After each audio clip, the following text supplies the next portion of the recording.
guys, it's Mirembe here from Peace and the Promise, and I'm so excited to come to you guys today with our June lighted up word. How is it already June? I cannot believe it, guys. But without further ado, I'm going to jump into it. We're going to be reading from Joshua chapter 8 verse 30 to 35, and it says, "Then Joshua built an altar to the Lord, the God of Israel, on Mount Ebal. He followed the commands that Moses, the Lord's servant, had written in the book of instruction.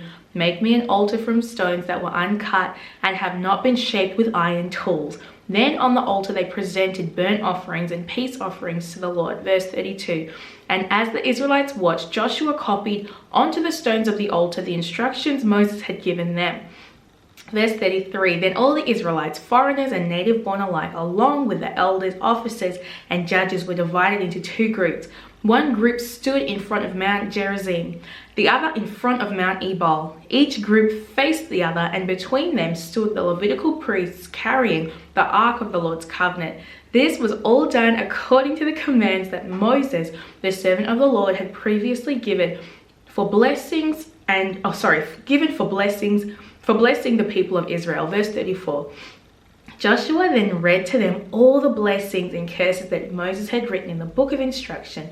Verse 35, every word of every command that Moses had ever given was read to the entire assembly of Israel, including the women and the children and the foreigners who lived among them." Quick context: these promises that Joshua is reading out, these are found in Deuteronomy chapter 28 and onward, when Moses is pretty much standing in front of this new generation of Israelites. The old generation had passed away, the faithless generation. They'd been through the wilderness for 40 years. Now Moses has brought them to the cusp of the promised land. He gives them all of these instructions from the Lord. He says, look, this is what you'll be blessed with if you obey the Lord, and these are the curses and consequences if you disobey him. And he goes on to predict and say, look, but I know that you're going to be disobedient, but even when you're disobedient, when you turn from your wicked ways and come back to me, I will return you from exile and restore you back to the land. So Joshua is now reading to this new generation of Israelites all the promises, all the blessings, all the curses, all the words that the Lord spoke through the prophet Moses, and reminding them of what the Lord has said. Now, why is Joshua doing this? If you look previously, before this piece of scripture, the nation of Israel had actually defeated another nation called Ai.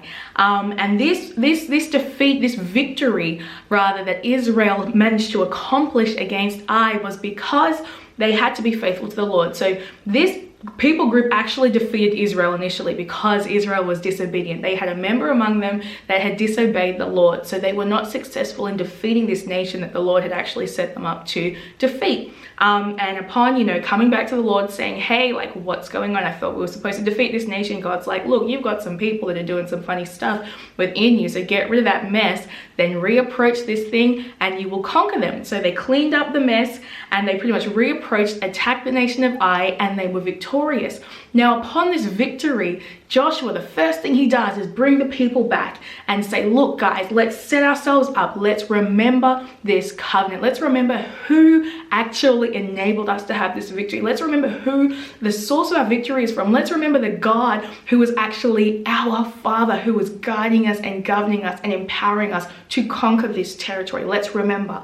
That is the word for this month and this season. The Lord has given me a strong conviction that this is a season in which we are to remember the time. I don't know about you guys, but I've been through a crazy 180 season for the past, I'd say, 9 months, and God has downloaded a whole bunch of information to me. He has reshaped, reformed, transformed, pruned, ripped some stuff out and planted some good stuff in me. And he has said, look, you have been running a marathon for such a long time. There has been a lot going on, and I'm believing in your life. There's been a lot going on around you too. And the Lord is just saying, this is a time for us to pause, to reflect, to remember everything that the Lord has taught us in this season. So often we can get into the habit of just running with no readjustment of the pace, and we don't tend to remember that which God has actually told us. Let's look at it in terms of steak. When you cook steak, I'm not a barbecuer, but I know at least when you cook a steak, there is a period of resting that you need to give it before you actually cut into it. Why do you rest the steak? Why do you rest the bit of meat? Because it needs to give the moisture within the steak time to redistribute throughout the meat. Because if you cut into the meat too early, all the juices, all the flavor, all that succulence is just going to run straight out of that steak, and you're going to be left with a dry, flavorless, bitter, protein. And nobody wants a dry steak, right? So what we need to do is we need to be a people that rest that steak, and let's see that steak as being us, and let's see the juices as being the revelation, the lessons, the good seeds, the good fruit the Lord is developing within us. We need to be a people that rest.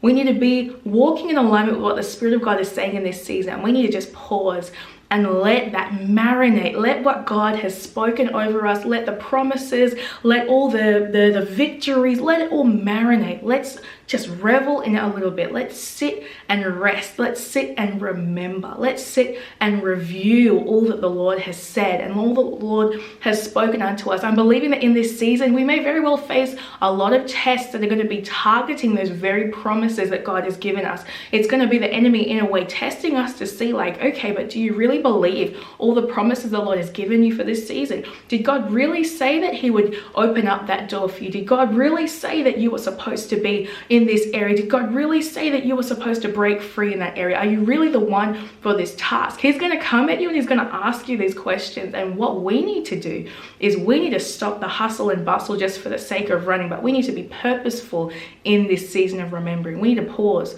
and review everything that God has spoken to us, every promise he has made for your life, every promise he has spoken over your family, every promise he has spoken over your future.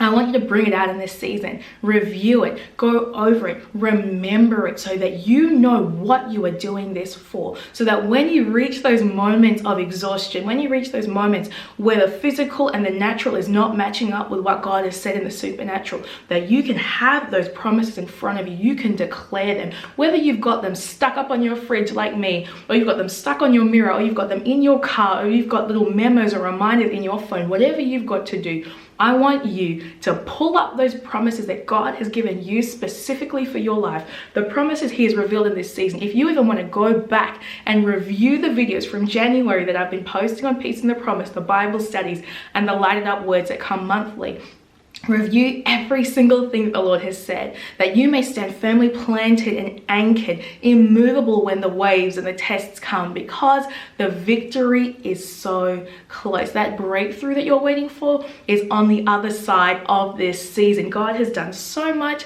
and he's going to continue to do so much, but he just wants us to remember, to not get lost in the hustle and bustle, and to stand firm and remember that he is our true source, that every word that he has spoken over our lives is coming to pass and has already come to pass. Every single word that he releases, it doesn't return back to him without fulfilling its very purpose. So that's my encouragement to you today. Let us be like the people of Israel. After a season of victories, after a season of breakthrough, of revelation, of insight, of prophetic word, of prophetic revelation, let us not just kind of throw them out there and just kind of keep running without really absorbing and meditating and seeking the Lord concerning these things and petitioning God concerning them and seeking him for instruction and remembering him that he is the one that's ultimately to make these promises come to pass. He's the one that ultimately will make these promises come to pass. So that is our lighted up word this June. And in fact, this whole winter period, you're going to find is going to be a season of real reflection, meditation, and remembrance of the Lord, and just really giving him thanks and honor and acknowledging him as being our source. So guys, get ready. It is a time to really reflect, and don't be afraid to slow down and pause, and don't be panicked if you find that the Lord is speaking to you in different ways. If you're used to running at like 100k, you are like sprinting like a cheetah out here. But if he adjusts your pace and says, hey, okay, pull back a little bit,